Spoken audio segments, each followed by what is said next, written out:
Ma se io devo essere obbligato a mangiare una cosa che non mi frega niente di materia di cui non sento la necessità, perché la mangi tu? No. Come quando mi dicono, ma perché non mangi un pezzettino di torta? Dammi che ti fa ingrassare, perché non mangio un pezzettino, mangio tutta la torta, se no, perché mi ritorna in mente quel sapore che ormai il mio cervello ha rimosso. Alcolici? Mai bevuto, questo anche da ragazzino. Ma stendi insieme. Io soltanto l'odore di un, non so, a Capodanno. Si fa, non so neanche cos'è. Però di uno spumante. Dello spumante, lo champagne. Guarda, già fuori, mi gira già la testa. Quindi anche questo non è per niente un sacrificio. Mai stato. Ma no, perdona, ti faccio una domanda personale, sì. Puoi non rispondermi naturalmente. Hai una vita sociale attiva, tipo la sera tu esci? No, la sera ormai ho 52 anni, ragazzi, l'ho già dato. Chi dà in discoteca 52 anni. Ti diceva la discoteca e tu beh, insomma, magari c'è un'età come chi stare sul palco a una certa età e dico ragazzi abbiamo già dato, stessa cosa in discoteca, ce l'ho fatto a 25-30 anni. Senza bene però, o bevendo? Io ai tempi montavo a cavallo, quindi io sabato e la domenica tornavo alle 2-3 della mattina, ma io alle 5 ero già in sella, quindi non mi potevo permettere di star male perché mi facevo male. Quindi il discorso è che io sono nata atleta, per me certe cose non sono mai esistite, cioè non hanno mai fatto. Io non ho mai avuto bisogno di stonarmi con l'altro per divertirmi, sono sempre stata una persona estroversa. Se mi piaceva un ragazzino andavo e gli davo un bacio, ciao e arrivederci, poi ti giro dall'altra parte, pazienza, andare. No, non è che avevo bisogno di ubriacarmi come fanno adesso, io ogni tanto vedo questi ragazzi giovanissimi, 14-15 anni sotto casa mia al parchetto, ubriachi, fatti come non dico che cosa. Alle 2-3 del mattino che uno scrizzavo delle robe e dici ma sono ragazzi, ok, anch'io sono stata ragazza, però certe cose a una certa età anche, no? Quindi c'è l'età per tutto, io ho 50 anni, adesso una vita dedicata al mio cagnolino, che anche lui è come fosse un bambino, quindi ho degli orari. Vado a letto a mezzanotte perché la nostra ultima uscita è alle 11:30, mi alzo alle 5 del mattino perché sono abituata così, quindi per non dormi di più, ma perché sono abituata a alzarmi alle 5 del mattino, quello è da sempre. Posato? Stai bene? Riposata non lo sono mai, a una certa età penso che faccia parte del ritmo di vita, sempre stanca, sempre. Però tendenzialmente non riuscirei a dormire di più. Il giorno che dormirò di più venite a vedere che sono morta. Infatti ho il mio compagno che non abitiamo a casa assieme e l'anno scorso ho detto ascolta facciamo una bella roba, cominciamo veramente ad una certa età. Quando mi sveglio ti mando un messaggio, se mi rispondi se no ti vengo a cercare, perché attenzione, no? A una certa età bisogna stare attenti, si sta male. Te lo chiedo, ma figurati, neanche sigarette. Sigarette sì. Adesso ci spieghi. Ho dato, sì. Allora, io da ragazzina, perché sono stata ragazzina anch'io, sfumazzavo di nascosto e quando andavo in discoteca mi facevo un pacchetto di Marlboro rosse di alla volta. Allora, premesso che io sono asmatica, allergica alla polvere, fatto poi il vaccino alla piccolina, mi è passato, però presto con polmoni di nascosto. E io mi ricordo che avevo mi svegliavo con delle bronchiti, una schifezza, poi montavo già a cavallo, quindi non avevo fiato. Ho fatto così per una decina d'anni, sono arrivato a 20 anni, un bel giorno prendevo una sigaretta e mi veniva mal di testa, mi veniva il vomito, spento, mi piaceva. Evidentemente il mio corpo era saturo di quella roba lì, ho detto stop e basta, fine, mai più leggevo la sigaretta. Quindi ho dato, però mi sono anche reso conto che è una roba forte. Io dopo una settimana che non fumavo mi sentivo una persona diversa, ho iniziato a respirare, non avevo più i bronchiti, non ho più avuto problemi. Il fumo è un'altra di quelle robe pesanti. No, è vero, anch'io. Io ho smesso di fumare e dico sempre, forse è l'unica cosa sicuramente intelligente che ho fatto nella vita. Smettere di fumare. Vero. Anche perché ragazzi costa un sacco di soldi.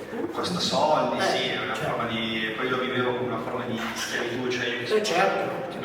per me è importante la libertà, quando mi sono accorto che non mi sentivo più tanto libero perché dovevo andare in un posto, ma senza le sigarette non sarebbe stata la stessa cosa, ho detto no, c'è qualcosa che non va. Sì, perché anche il fumo, bisogna capire perché fumi. Io me lo sono chiesto quando ho smesso, ma perché fumo? Per atteggiarmi, perché ero una ragazzina e ai tempi nostri faceva... Sì. Sembravi più grande con la Sì. sigaretta in mano. Per noi, perché eravamo noi bambini, quindi per noi ci sentivamo più adulti. Mi piaceva? No, non l'ho mai sopportato e facevo una cosa che mi faceva star male. A un certo punto sono arrivata alla fine, quindi è giusto che sia così, insomma. Però sul fumo io ho tanti clienti che fumano e dico io non ti dico niente perché deve arrivare il tuo momento. Se non sei tu a deciderlo, compro la dieta. Se non sei tu a decidere che vuoi cambiare la tua vita, non c'è dieta che funzioni, perché la dieta che fai per un mese e poi ritorni alle tue cattive abitudini non ha un senso. Devi imparare a nutrirti, non stare a dieta, a nutrirti correttamente per sempre, così che si mantiene la fisicità per tutta la vita, perché se no non serve a niente. Sono d'accordo, proprio è un approccio.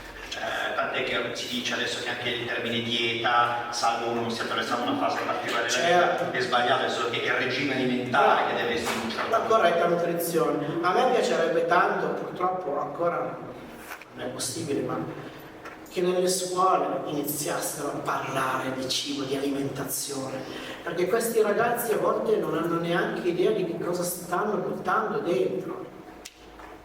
Uno, i genitori non gliene frega ancora meno, ne sanno ancora meno, i ragazzi sono sempre soli e mangiano schifezze dalla mattina alla sera. Poi quando si arriva a 20-30 anni, ragazzi, ormai è tardi, perché a quel punto sei intossicato, sei drogato dal cibo, perché parliamo anche di questo.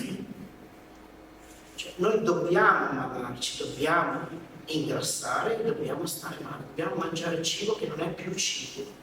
Io ho avuto un'esperienza con Rocco, la racconto per farvi capire quanto il cibo ormai sia tutto alterato, anche il cibo, quello che noi diciamo, il cibo sano, non esiste più, perché è tutto inquinato, anche l'aria, no?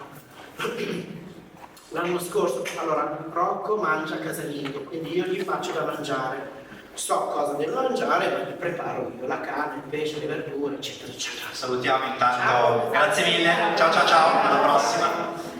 E una bella mattina era una sapuccia che mi tornava la testa.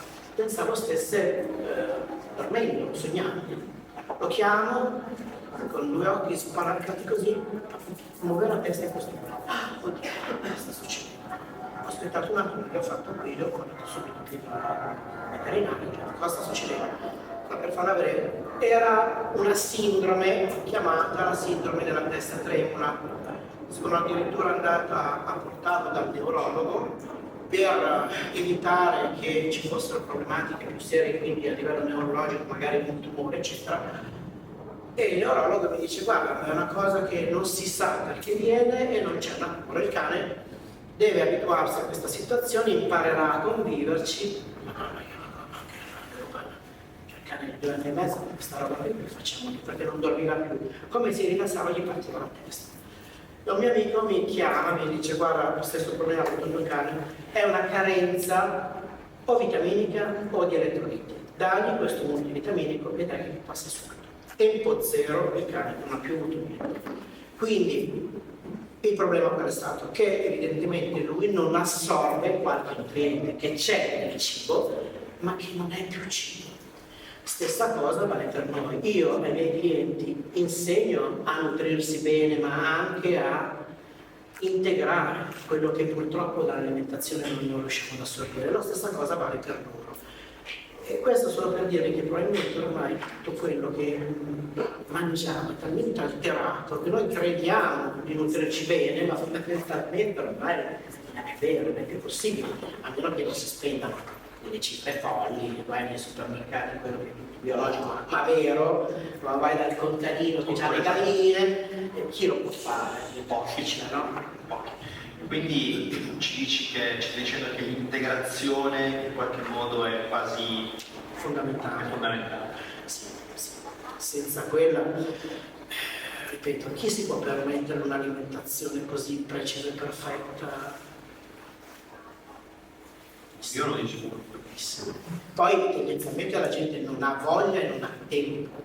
Io non ho tempo di farmi da mangiare, allora mangio una schifezza suggelata, però devi trovare il tempo di andare dal medico per chiamare. Quindi quello che risparmi, poi non risparmi perché spendi 3 volte tanto, sì, certo. ma risparmi di tempo quando ti vieni salute, no? La gente non ha tempo di farsi da mangiare, questa è una cosa che io sento spessissimo e mi fa andare fuori di testa, perché la nostra vita è quella.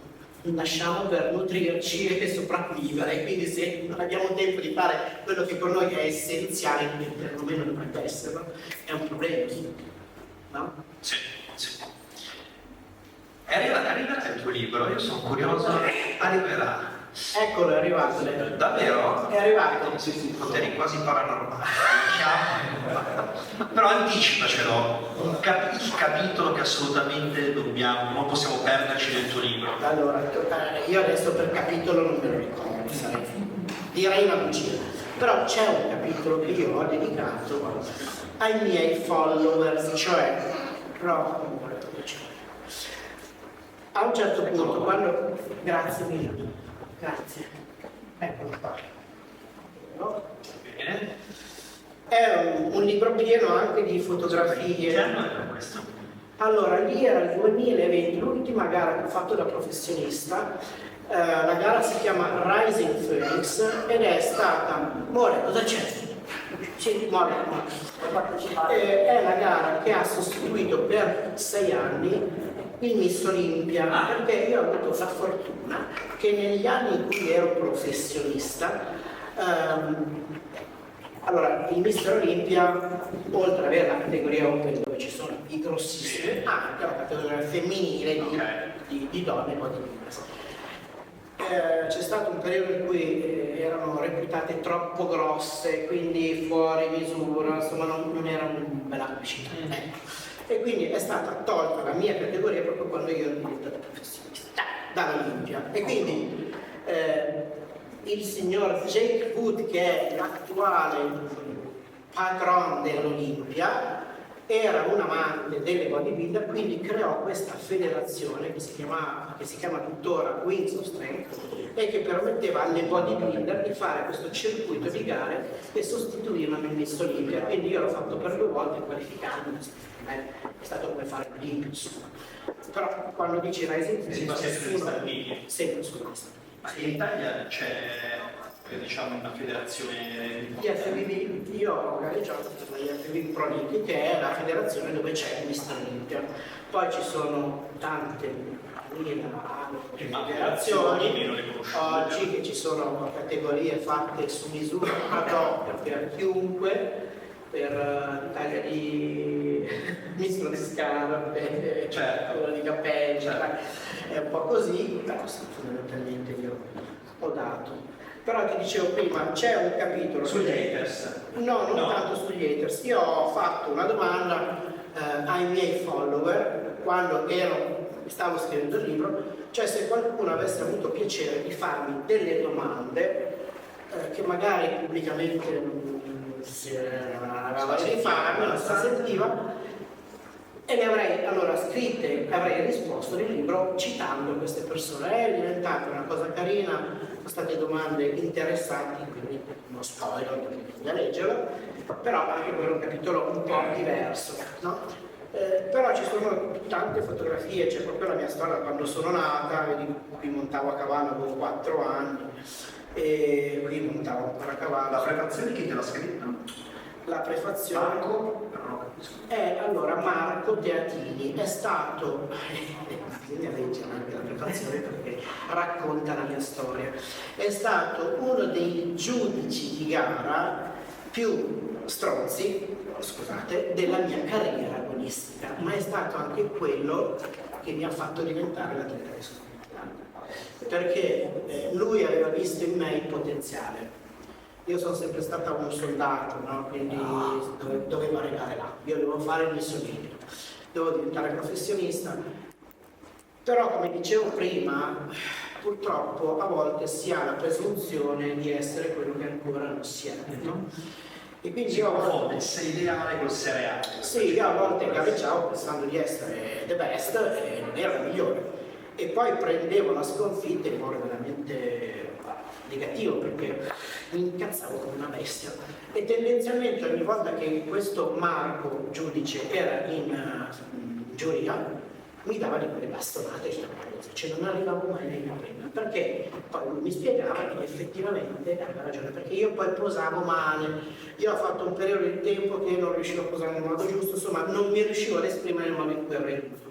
Siccome lui credeva in me, mi ha bastonata, ma semplicemente per tirarmi fuori le palle, ok? Per farmi arrivare là dove poi sono riuscita ad arrivare alla fine.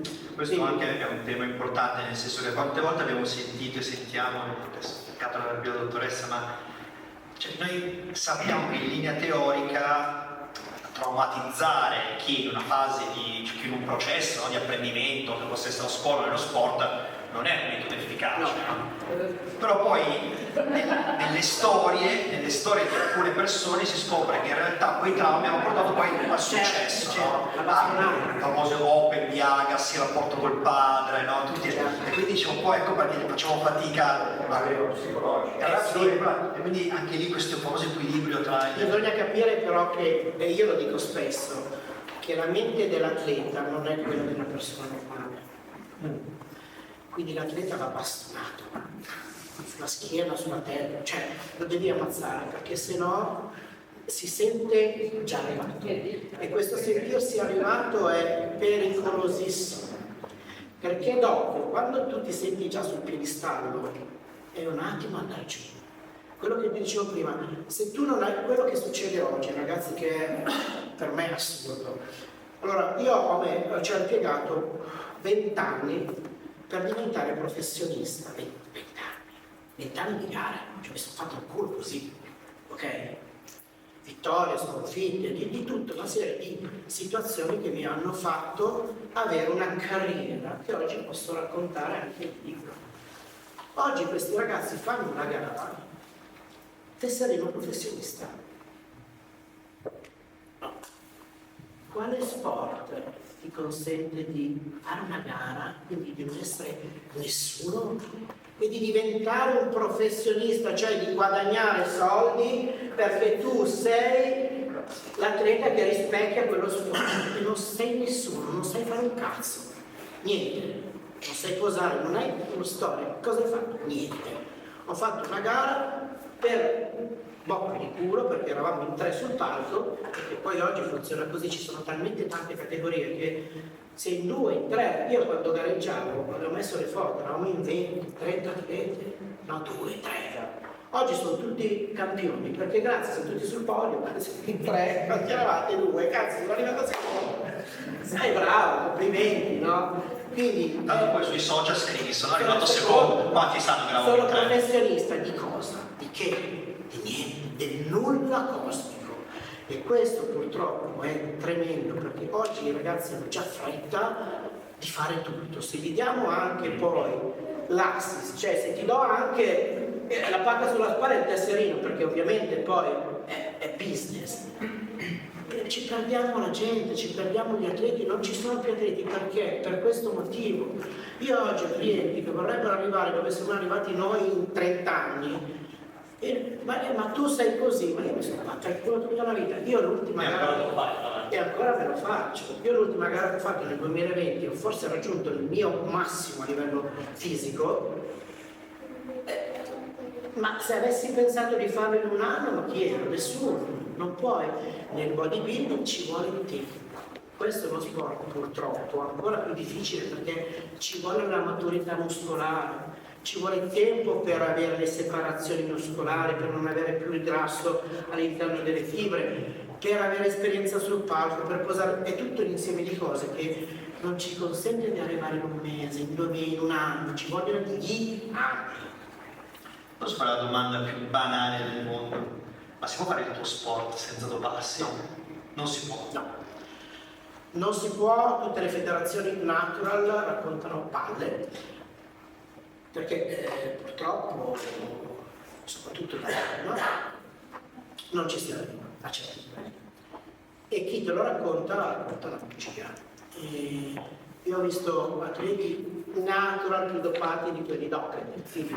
Certo, fai il test, basta che stacchi 2 settimane prima e sei natural, però non sei drug free, sei natural, è un'altra roba. Okay? Purtroppo il nostro sport, ma tutto lo sport agonistico è doping. Nel bodybuilding ce l'abbiamo scritto in fronte perché portiamo l'estetica, portiamo il fisico. La nostra è un'esibizione, palle, perché io sfido chiunque qua dentro a imparare a posare e poi mi dite se è solo un'esibizione estetica o se è un allenamento pazzesco. Ma chi non lo sa definisce il bodybuilding un non sport. Va bene, non siamo degli atleti. E tutti gli altri cosa sono? Si dopano tutti, perché i ciclisti non si dopano, perché gli sciatori non si dopano, perché chi tira il piattello non si dopa. Vabbè, se si dopa con il piattello non scende. Certo, prendi i beta-bloccanti e muore, perché sennò il braccino va così. Sono tutti dopati, però cosa cambia? Cambia che noi sul palco non portiamo una prestazione, portiamo il fisico, l'estetica. Non porti la prestazione perché gioco a tennis. E cosa cambia? È barare lo stesso in un altro modo, cambia il prodotto, cambia il fine, ma è sempre barare. Lo sport a livello agonistico, soprattutto professionistico, è dopo. La colpa di chi è? È di chi crea i livelli che sono inarrivabili. Se tu mi dici che io devo pedalare a pendenza all'80%, andare a 60 all'ora, Mi devo dopare. amore. E idem i bodybuilder, se io devo essere 130 kg tirato e sforzato, e come fai a levarci senza? Allora, se cambiano i sistemi, probabilmente anche gli atleti un giorno capiranno che potranno arrivare a un certo punto e dare il 100% di quello che la loro fisicità può dare senza alterarsi.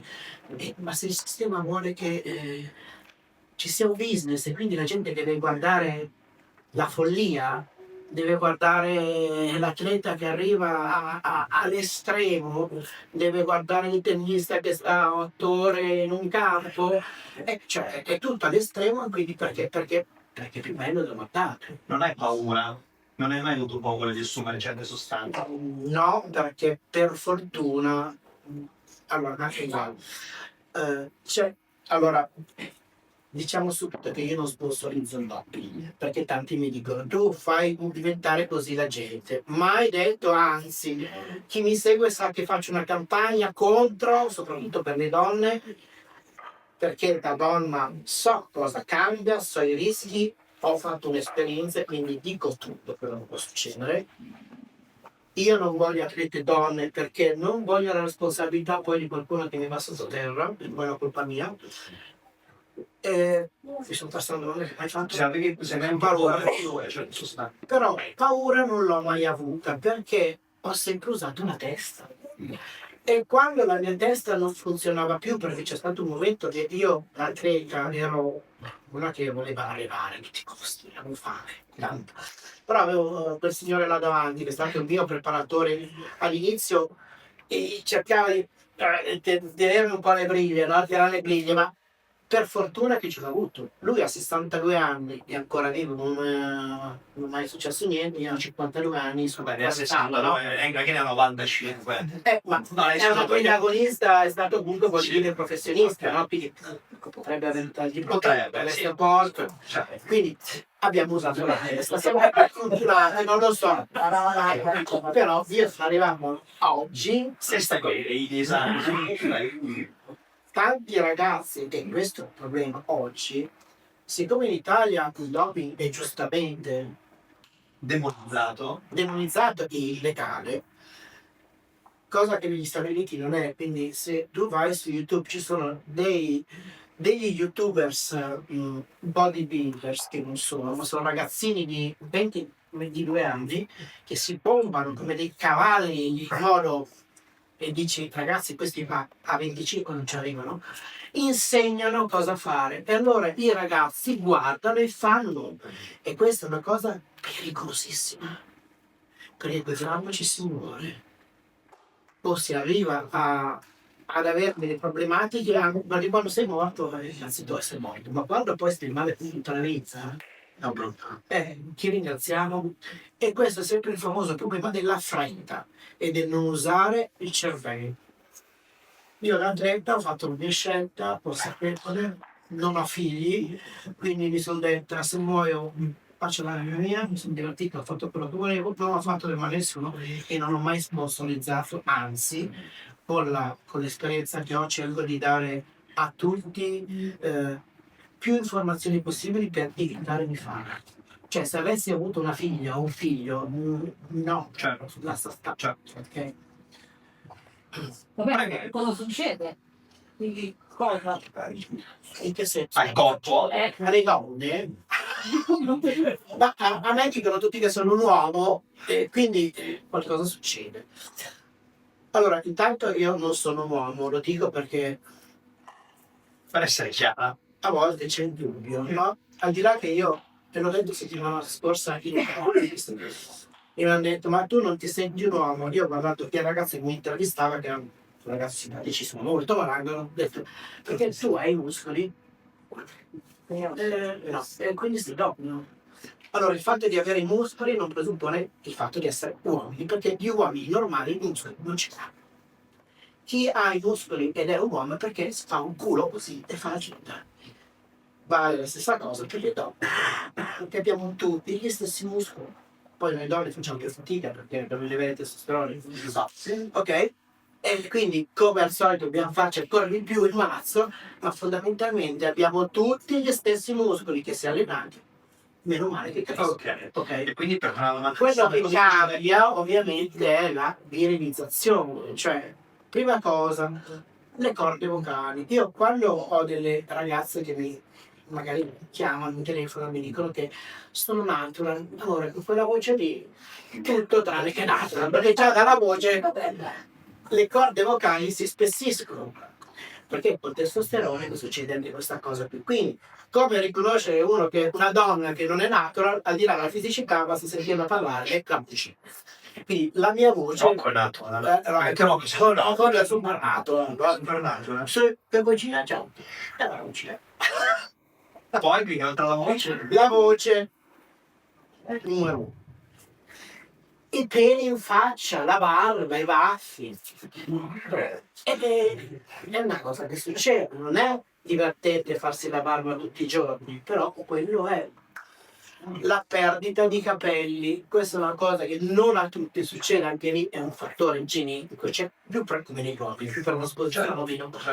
Ma io nella mia carriera agonistica, soprattutto quando sono diventata un professionista, e è una cosa che non sapevo che io ho sempre avuto tanti capelli, adesso non me l'ho messo l'estension e ho fatto un disastro, però ho sempre avuto tanti capelli, non ho avuto problema lì. Quando sono diventata professionista erano tutte con la parrucca, dicevo, perché c'ha tutta questa parrucche bellissime tra l'altro, non ormai tutte ragazze di colore, perché? Senza capelli. Quindi i capelli. Andiamo nelle parti basse, perché lì è una roba che piace tanto, però invece il clitoride è una cosa che si ispessisce, diventa più evidente, è una cosa famosa delle bodybuilder, solo che il clitoride è un po' più importante. Ne ho parlato spesso anche, non so se tu hai seguito le mie vicende con Cruciani, la Zanzara, insomma, No, ma non lo intrigava un sacco. Tu ce l'hai l'uve, però per me è un'altra forma di spettacolo, quindi grazie anche a voi se lo spiegate per quello che sono. Ma a parte la parte estetica si perde di sensibilità? C'è una. No, anzi, Ok. e qui parliamo di estetica, cioè sono quelle cose, la faccia, quindi l'ossatura diventa più marcata, più mascolina, cioè è una virilizzazione vera. C'è a chi piace, io questo ho sempre detto, io ho fatto bodybuilding perché mi piacciono i muscoli e mi piace una certa estetica, ma non mi sono mai sentito nuovo. Sono etero, ok? Ci sono ragazze che nascono con una predisposizione più mascolina, quindi vogliono fare gli uomini, fatti loro, ok? A livello di salute, quello che di male può fare un farmaco, ad alti dosaggi, i cardiaci e tutte le altre patologie. Fertilità? Allora lì dipende dalla quantità, dall'uso che ne fai. Se una donna fa l'atleta bodybuilder, vuole il figlio, un sacco di atlete che ce li hanno, devi però staccare tutto per un certo periodo di tempo e poi ripristinare tutto quanto, perché fondamentalmente il problema non è tanto solo nel farmaco, ma quanto del poco grasso corporeo che abbiamo. Quindi tendenzialmente un atleta bodybuilder è in amenorrea costante, perché è come il nostro corpo ci viene come una anoressia, cioè non ho grasso corporeo, stai morendo, cioè va. Ok. E quindi questo può piacere, può non piacere, sono cose che io scrivo alle ragazze che mi dicono voglio fare bodybuilding. Oggi per fortuna ci sono tante categorie che permettono di esprimersi senza arrivare all'estremismo. Quando ho iniziato a gareggiare io c'erano 2 categorie, bodybuilding femminile, hard, cioè sopra i 52 kg e sotto soft. Fine delle trasmissioni. Quello era bodybuilding.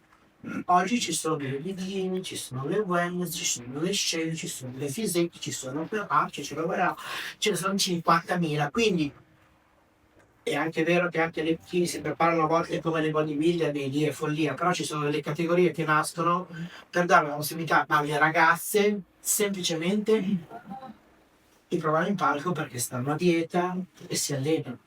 Perché nascono geneticamente portate perfette, perché questa è un'altra cosa fondamentale. Se nasci con la clavicola stretta e i fianchi larghi, amore, dove vai? Cioè, lasciamo stare. Il bodybuilding non è per tutti, anche perché c'è una componente genetica fondamentale e che in tanti si dimenticano. Poi è vero che la genetica a volte viene sorpassata da chi si fa il male, però devi avere comunque la struttura che Almeno sufficiente. Certo. Almeno sufficiente. Sì. Il ruolo di mamma Carla in tutto questo? Di mamma Carla? Sì. Cioè?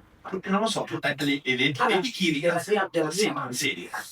Allora, la mia mamma purtroppo ha fatto una fine di io l'ho raccontato nel libro, proprio perché io mi sono sentita un po' così responsabile di non averla ascoltata. E questo è un altro messaggio che io spesso do, soprattutto ai ragazzi. Io sono figlia unica, mia mamma ha fatto di tutto per me, non avesse potuto buttarsi nel fuoco l'avrebbe fatto, quindi io posso solo ringraziarla di essere la persona che sono anche solo per i valori che mi ha dato, ma mi è sempre stata accanto, cioè fa quello che io faccio oggi con Rocco, non lo mollo di un secondo e c'è con me. Però poi quando sono diventata grande, essendo un atleta, un po' che faceva i fatti suoi, l'ho lasciata un po' da sola. Fin tanto che arriviamo al periodo ricoveri, mia mamma l'ho totalmente abbandonata, nel senso che io abitavo a Milano, lei abitava quasi a Varese, non ci potevamo sentire. Io quando mia mamma mi telefonava, ciao Vale, non mi ascolti, si lamentava che aveva male a un piede, mia mamma è sempre stata fisicamente molto bene. Manco una lamentosa, nel senso che ne va sempre uno, non c'è bene. È un po' il problema del lupo al lupo che mi dici quando poi ti succede davvero, non ci crede più nessuno, e così è successo. La male al piede, mia mamma, premessa, ha fumato per tutta la vita due, e di sigarette al giorno, 2 per tutta la vita. Ma lei stava bene, quindi non mi togliere quello che per me è importante, che mi fa star bene. Tutta questa macchietta sul piede, mi faccio fumare, vabbè. La mattina la chiamo io e parlavo, mamma, non riesco a parlare, c'ho la lingua nera. Io non mi potevo muovere perché c'era il colpo dentro me, la lingua nera. E ho avuto un'emorragia. Mi fiondo a casa di mia mamma è sempre stata una persona magra della 65, abitava in una villetta con 2 piani porcali e già vivo. Entro in casa, trovo una vecchia di 90 anni, curva, sarà stata forse 30 kg, mami, si siede, toglie la calza dal piede che aveva con la macchietta. Il piede era praticamente nero, aveva via 2 dita. Io sono rimasta adesso mi credi, mi dice. Sono rimasta scioccata, non mi ricordo ancora questa scena. Dice, ieri sera ho avuto un'emorragia, vado fuori, c'era il bidone dell'immondizia, apro, c'era un rivolo di sangue. Un accumulo di carta e che probabilmente è intrisa di sangue. E la nera così, chiamo il 18, lei non voleva farsi portare via perché per il suo cane. Lei sarebbe morta in causa perché non voleva lasciare il suo cane. Siccome sapeva che io non potevo tenerlo perché io in quel periodo poi viaggiavo, ero sempre in giro. E Floppy cosa fa? Floppy stai sterilizzando io, tu devi andare in ospedale. Insomma, me la caricano sull'ambulanza, mia mamma sparisce per 2 giorni, mia mamma non aveva il cellulare. Sparisce nel nulla. Io avevo lasciato il mio numero di nessuno. Io pensare a questa donna poi lasciata da sola, che non aveva nessuno, non poteva comunicare, che magari era già morta. Mi chiamano dopo 2 giorni, la dottoressa dice, ah siamo qui nell'ospedale di Busto, mia mamma abitava quasi alla Lorante, abbiamo recuperato sua mamma, ma sua mamma non ha assolutamente il seno, non capisce niente, non riesce neanche a parlare. E mamma è coscientissima. Allora le vanno amputate praticamente tutti e 2 i piedi. E lei si rifiuta. E quindi se viene qua magari ci dà una mano, una comincia perché sennò sua mamma tra un paio di giorni volta perché praticamente si dice. E per farla breve, mia mamma ha ovviamente rifiutato la dotazione perché giustamente in quelle condizioni non se la sentiva di vivere. L'ho fatta ricoverare da un hospice a Monza e io ringrazio tutte le equipe dei medici che l'hanno assistita come se fosse nel Grand Hotel. Mia mamma ha forse vissuto i 3 mesi più belli della sua vita in un letto di ospedale sapendo che da un giorno all'altro stava per morire. E per me è stato drammatico, perché ovviamente potete immaginare, ma lei si è sentita talmente accudita, coccolata, poteva mangiare quello che voleva. Le avevano detto di signora se vuole fumare fumi, no, e a quel punto non fumava più. No. Ed è purtroppo morta in un modo.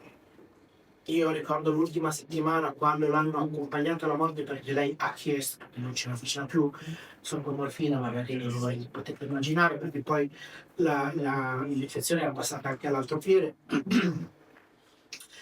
E le hanno dato una quantità di morfina che avrebbe dovuto stendere un elefante. Infatti le avevano già dato l'estrazione, hanno detto tempo 24 ore solo non c'è più, ma si addormenterà piano piano e tornerà come non si accorge di niente.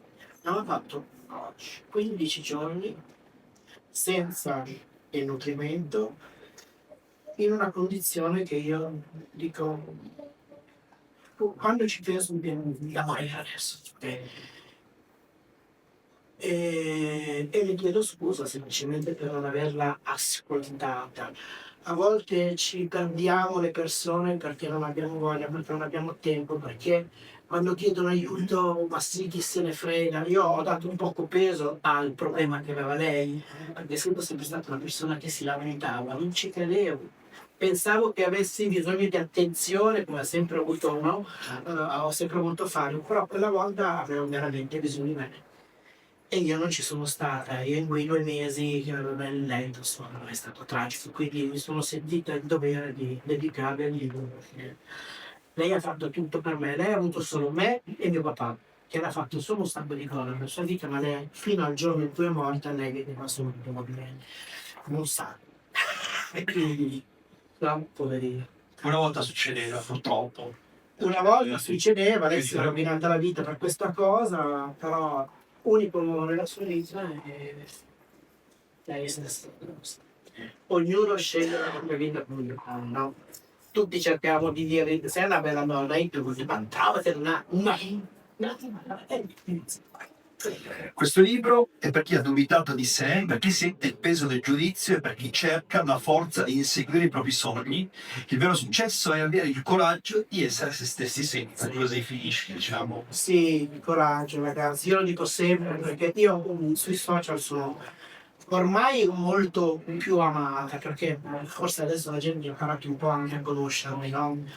E a capire il messaggio che voglio dare, ma una volta quando c'era solo la mia fisicità, arrivava solo quello, mi dicevano di colori. E io lo dico sempre, ragazzi, la vita è basta. Quindi bisogna avere il coraggio anche della diversità. Io sono volutamente diventare diversa per realizzare me stessa. Se poi non piaccio a qualcuno, è un problema di questo qualcuno, non è il mio, io non guardo gli altri. Però oggi tanti ragazzi, troppi, si lasciano condizionare in modo negativo. Io sento di ragazzini di 10-12 bambini che si suicidano, che vanno dallo psicoterapeuta a 10 anni. Ragazzi, a 10 anni dovete pensare a giocare tra di voi, la vita spensiera, ma che cos'è? Cioè andare da uno psicologo, un psicoterapeuta per farsi aiutare a 10 anni, io dico tanto proviamo con i miei genitori, il problema è là. Ma di che cosa stiamo parlando? Cosa abbiamo intorno oggi che non funziona? Poi si buttano nella droga, si buttano nell'alcol, si annoiano, distruggono i paesi. Io vedo di quelle cose alla mattina che fanno sti ragazzi di notte. Distruggono i paesi perché si annoiano, sono ragazzi. Cioè, no, cercate di buttarvi nelle vostre passioni, cercate qualcosa che vi appaghi nella vita, perché sennò se pensiamo solo a lavorare e facciamo magari un lavoro che ci sta sulle palle, che non ci piace, ma siamo obbligati per lo stipendio, e questa è un'altra cosa che insegno, fate un lavoro che parte da una passione, perché non lavorerete mai, sennò sarà un dramma costante e quotidiano. A me quando dicono magari il tuo lavoro, il mio non è un lavoro, per me è un piacere aiutare le persone, non è un lavoro, io non vedo l'ora di avere il cliente, di parlarci, di poterlo far migliorare. Non è che mi alzo la mattina già stressata per andare in ufficio, ma cambia vita. Bisogna avere il coraggio di prendere delle scelte, di fare delle scelte diverse da quelle che fanno tutti. Io se tutti vanno a sinistra, io vado a destra. Sì. No, ma per dire, il Grece è là, fanno tutte le stesse cose, ma perché dobbiamo essere donnati, dobbiamo essere gestiti da qualcuno di più grande di noi? Perché funziona così. E se tutti facessimo quello che ci pare, sarebbe l'anarchia totale, magari saremmo più felici. E sei un po' anarchica. No, non lo sono, ma a livello spirituale sì, no? Siamo tutti diversi, speciali, ognuno di noi deve realizzare se stesso al di là degli altri. Purtroppo ci sono tanti ragazzi che mi piacerebbe fare questo, ma i miei genitori vogliono che faccia per nostra roba. Madonna, ma cerca di spiegare ai tuoi genitori che sarai un insoddisfatto cronico tutta la vita, ma fai i tuoi errori, no? Anche questa paura di sbagliare, ma buttati. Oh, al massimo hai fatto esperienza. Io ho imparato più dalle porte che ho preso in faccia che come dicevo prima, dalle cose che mi sono andate bene. Perché non si cresce così, si prende la sberlona e poi si ragiona. Si è fatto comunque, si è fatto un'esperienza, la vita è fatta per cercare di superare gli ostacoli ci vengono messi apposta davanti, per vedere se c'è le palle per andare davanti e andare avanti continuamente, per vincere. Sono prove con noi stessi ma anche con gli altri. Quindi ragazzi, cioè, diamoci da fare, abbiate il coraggio di essere in quello che vi pare. Perché tanto gli altri non vanno niente. Io dico sono il nulla, lo zero assoluto. Per me gli altri sono questo. Tanto quando io ho avuto bisogno degli altri, gli altri mi dicono basta. Tu quando hai un problema c'è qualcuno che ti dà una mano. Il mio analista, però gli do la mano. Paga perché sennò è gratis nessuno. E anche lì, quindi gli altri hanno il diritto di criticarci, ma neanche morta. Ma ragazzi, e questo io spero che i genitori dei ragazzini giovani oggi lo insegnano ai loro figli. Perché non è possibile sentire che a 10-11 anni vanno dall'analista. Perché c'è qualcosa di sbagliato nella società, nella scuola, che non dà valore, che non insegna niente. Non è sbagliato che ci va, non è sbagliato che si allarga il bisogno, ci dobbiamo chiedere perché c'è già il bisogno di età. Ma certo, ma che ci vadano, meno male che ci vanno, perché magari riescono ad avere una mano. E magari il genitore capire perché come aiutarli. Ma Cioè, i nostri cosa più belle. Io sono dell'80, ho 45 anni. Ma io non c'è ma io quando avevo 20-30 anni non ho mai sentito di un bambino che andava alla Sì, anche culturalmente non c'era questa. Non si avvertiva questa Io ho esigenza. una mia cliente che è psicoterapeuta e che mi dice spesso io non so più come fare. Proprio perché prima di arrivare al bambino io devo arrivare al genitore, che sono le scuole, perché loro non hanno problemi, e invece il problema sono loro. Quindi prima devi curare il genitore, poi trasferire al bambino. Perché se tu curi il problema del figlio, poi questo va a casa, i genitori fanno queste cose. Si ricominciano, ecco perché si prende in carico in generale la famiglia quando il bambino è tanto piccolo. Certo. Quindi, Ci sono domande? Prego, due velocissimi. Sì. C'è stato, se c'è stato, una figura a cui ti sei ispirata per diventare chi sei oggi? a livello di bodybuilding, Sì, a livello sportivo, se hai avuto qualcuno che dici, ah ecco, questo è il mio, chiamiamolo modello di ispirazione, primo. E la seconda domanda è, io sono assolutamente d'accordo con te sul fatto che oggi come oggi i ragazzi, trentenni, diciottenni, ventenni, vogliano avere risultati subito. sì, Ad esempio, come non è qua siamo tanti nel CrossFit, ad esempio, vogliono i risultati subito, nonostante ci voglia perseveranza, costanza nell'ottenere. Non credi che questa voglia di avere subito i risultati sia anche un po' colpa dei social che ti spingono sempre a apparire sempre ben deciso? semplice.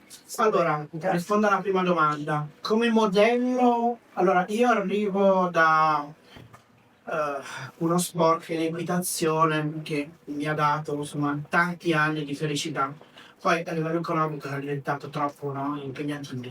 Quando sono diventata bodybuilder, io ovviamente ai tempi guardavo chi era Miss Olympia. Chi era Miss Olympia? Ai tempi si chiamava Glenda Murray, che è stata un'atleta di colore bellissima, estetica, bellissima. Forse una delle più belle bodybuilder che ancora oggi ci siano stai. E io, come dicevo prima, io puntavo in alto, non è che puntavo a diventare campionessa lombarda, cazzo, io Miss Olympia, no? Io ho sempre avuto tanta voglia di arrivare e di fare, non mi sono mai posto il problema quanto ci impiego a. Questo per rispondere alla tua domanda. Oggi, allora, una volta c'erano un numero di gare limitatissimo, le federazioni erano 2-3, le categorie 2, gli atleti pochi. Oggi è cambiato il ritmo di vita, non è cambiato solo perché ci sono i social, perché è tutto accelerato. Io non so se capita anche a voi, ma forse perché io sto invecchiando, il tempo corre. Ma io arrivo alla sera, cioè la giornata, i mesi, ora tutto accelerato. Oggi ci sono gare tutte le settimane. Una volta chi arrivava a fare il Mister Olympia faceva 3-4 gare all'anno. Infatti c'era nel periodo in cui facevo gli off season, diventavano quasi obesi. Adesso devono essere in forma H24. Okay, perché fanno gare di qualificazione tutto l'anno. È una mattanza perché soldi. Sul palco ormai vanno 30-40 atleti a botta che non riesci neanche a capire che cazzo c'è qua. Non riesci neanche più a giudicare perché sono tutti uguali e che cosa capisci? Niente, però soldi. Diventano professionisti, una gara pro. Perché? Perché costa essere in un pro. Poi tanto tu pro che hai fatto una gara, non sei nessuno, non andrai mai da nessuna parte, che dopo un anno ti sei già perso, ma intanto hai pagato. Ok? I social. Allora ragazzi, questo lo faccio anch'io senza negarlo. Sui social siamo tutti belli, tutti felici, tutti perfetti. La vita non è così. La vita non è la perfezione. Io ogni tanto butto dentro anche le cose brutte che mi succedono, le polemiche, ogni tanto le faccio, ma per scuotere un po' gli animi della gente, perché non siamo tutti lì a farci vedere quanto siamo belli, quanto siamo bravi. La vita non è questo. ma 90 su 100 nelle pagine dei social sono tutti perfetti, poi li vedi dal vivo e non funziona così, e grazie ci sono i filtri che io li uso e ma ci sono, li usiamo, però non funziona così, no? I ragazzi oggi si perdono in questa cosa perché non hanno le crisi di identità per questo, perché io ho spesso clienti giovani che mi dicono ma sai quel mio amico in un mese ha messo su 15 kg. Sì, ma il tuo amico cosa fa? Tesoro? No. Perché anch'io ti faccio 15 kg, mi pongo fino alle orecchie e poi però vai sottoterra per un mese, no? Purtroppo c'è la fretta di arrivare, ma proprio perché è la vita, è cambiato, ma non lo so che cosa, l'asse terrestre, qualcosa è cambiato, ma è tutto a ritmo frenetico, non riusciamo più a capire niente, siamo tutti stressati perché non abbiamo più tempo per gestire gli extra, e anche questo è un problema, uno si alza la mattina, va a lavorare e torna a casa, fine, ciao. Perché dobbiamo fare così? Però non credo che ci sia proprio quella mancanza, almeno quello che vedo io più o meno siamo quasi coetanei. Sì.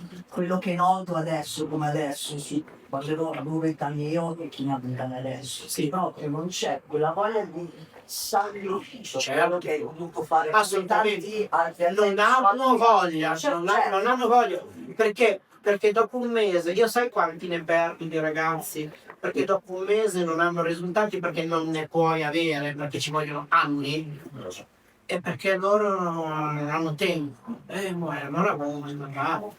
Cioè, perlomeno in ambito sportivo la fretta ti brucia sotto. Ma questo vale per tutto, ma anche una carriera lavorativa. Come puoi pensare da oggi a diventare un manager? Da quando è qua? E lo sport è uguale, no? Lo sport, lo dico sempre, è maestro di vita per questo, che dà di quelle facciate, ragazzi, nessuno ti perdona. È immediata. E però è, secondo me, la colpa è della nostra generazione, dei genitori che siamo noi. Noi abbiamo avuto la fortuna di vivere forse nel periodo più bello che possa essere stato, che possa essere esistito, perché abbiamo avuto tutto, era tutto bello, eravamo tutti felici, era tutto positivo, poi di colpo esatto opposto, tutto negativo. E probabilmente questi genitori della nostra età che oggi sono subissati dai mille cose da fare, che hanno fatto anche 2 o 3 figli e che però non hanno tempo neanche loro, e i figli gli se ne frega, si arrangiano, tanto hanno il telefono in mano, tanto hanno il computer, ma non funziona così. Io dico la colpa fondamentalmente è della nostra generazione che ha avuto tutto. Siamo stati bene, non siamo cresciuti col computer, quindi abbiamo vissuto la vita vera, ma che oggi probabilmente siamo talmente andati di testa che ragioniamo in quel modo anche noi. Cioè, però credo che sia purtroppo la colpa di tutto il sistema. Cioè, è difficile andare indietro adesso. Sì, difficile. Non tutti, in realtà i più fortunati possono prendersi la libertà di rallentare. Sì, assolutamente. Chi può permetterselo? Sì, ma chi economica. vuole arrivare a un certo punto, cioè in ambito lavorativo, in ambito sportivo, il tempo darsi in fretta. Cioè, uno può decidere di fare bodybuilding e di non desiderare di diventare campione mondiale, quindi No, prendersi i suoi quello tempi. no, su quello no. Allora, ecco, io su questo ragiono in modo diverso. Allora, se sei un atleta devi essere ambizioso, perché sennò buonanotte. Io ho tanta gente oggi, per quel fatto che ci sono tante categorie, gente magari che è stata sul divano fino a ieri, mi dice, sai, vorrei fare la categoria bikini over. Categoria divano. Amore, cioè, fisicamente può essere, non mi hai fatto niente, cioè, non è che di punto in bianco ti improvvisi, no? Quindi essere atleti si nasce e si deve puntare là, perché se no non ci arrivi. Puntare a metà, l'alza sta, perché sei già un mediocre, non arriverai mai, per me, ok? Se poi invece sei una persona che non ha questa ambizione di farlo diventare un mestiere, ma che semplicemente vuole fare l'esperienza di essere un atleta, e allora sì, prenditela con calma, fai le tue cose, pian piano ne arrivi comunque. A volte è meglio prendersi un po' di tempo e arrivare piuttosto che bruciarsi le famose meteore che fanno una gara, poi la gara va male perché ovviamente sei un improvvisato e spariscono, non li vedi, non li senti più. Noi proprio in questo periodo abbiamo un modello secondo me sportivo, Sinner, che ti dimostra che puoi diventare un uomo al mondo senza sembrare necessariamente uno squilibrato, ossessionato da anzi sicuramente con una vita di sacrificio. No, senza probabilmente. Sicuramente. Senza probabilmente. Secondo me è un fuori classe. Quanti Sinner nascono? Come Michael Jordan. Cioè, lì, in ogni sport c'è la scheda. Come Coach Parda. Quindi io tipo, se devo rinascere una prossima volta, pensiamoci. Però cerchiamo di diventare quella roba lì, cioè il fuori classe. Anche perché lì è tutto naturale, cioè non fai nessuna fatica, è innato la cosa. Cioè, Devi avere quella fortuna lì. per diventare come Sila si deve amare, non c'è ma è da fare, funziona una cosa che ai tempi, come era in tempi all'anno sotto, ma ci ricordiamo quando lo sci non se lo creava nessuno, poi di colpo tutti gli sciatori. Sì. C'era stato un altro fenomeno che è prosto, ne nasce uno su milioni, quindi ci sta. Se non ci sono altre domande, prego. Ciao. Appunto, ricollegato al discorso di prima sul doping, appunto che come dicevi lo si fa per forza. Sì. E soprattutto sul bodybuilding, ma in generale è evidente la cosa. Come mai si nasconde così tanto? Cioè, soprattutto anche sui social, ci sono davvero poche le persone che dicono Certo. sì, è vero, perché anche il Perché corpo mi ha pagato, e magari alcune volte presentano una condizione a livello genetica anche peggiore, quindi bambini, prestazionali, quindi no, sì, quelle perfezioni. Beh, te l'ho detto prima perché è illegale. Quindi non lo puoi sbandierare il 420 che ti stai dopando, perché domani mattina ti trovi una pattuglia di carabinieri sotto casa. C'è un problema. C'è un aspetto culturale, perché come dici tu, siamo noi in Italia siamo un po' cresciuti con il concetto del dopato come drogato, no? Sì, beh, noi in Italia ora siamo con questo concetto qui, siamo nel Medioevo. In realtà avete visto, per tornare all'esempio di Sinner, no? Nel senso, ci sono sostanze che superano una certa soglia, che sono tenuto sotto, sei perfettamente sano. Cioè non dobbiamo pensare in lancio come quello di sì, come l'eroinoma. Ma quello che ho detto prima, cioè, Ci sono soglie. Cioè, anche nel bodybuilding ci sono le soglie, ovviamente, ma i livelli sono pesanti.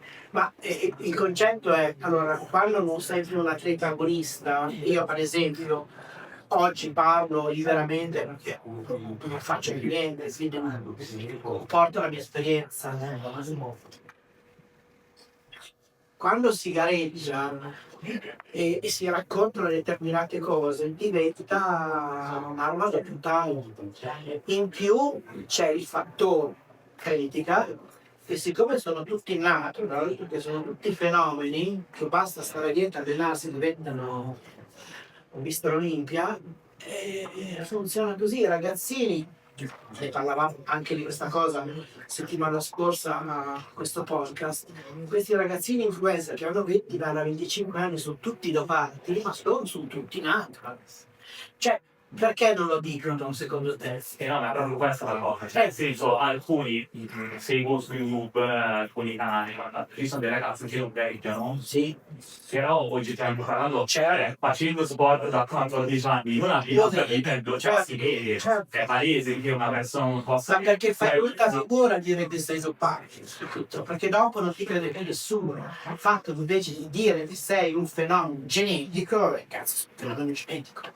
Non lo sei, e sei evidentemente non lo sei, ma non lo sei da chi ha il nostro occhio. Infatti a noi hanno fatto vedere delle fotografie doped, no, nati o no, ma non ce n'era uno di nati. Ma parliamo dei ragazzini, è così.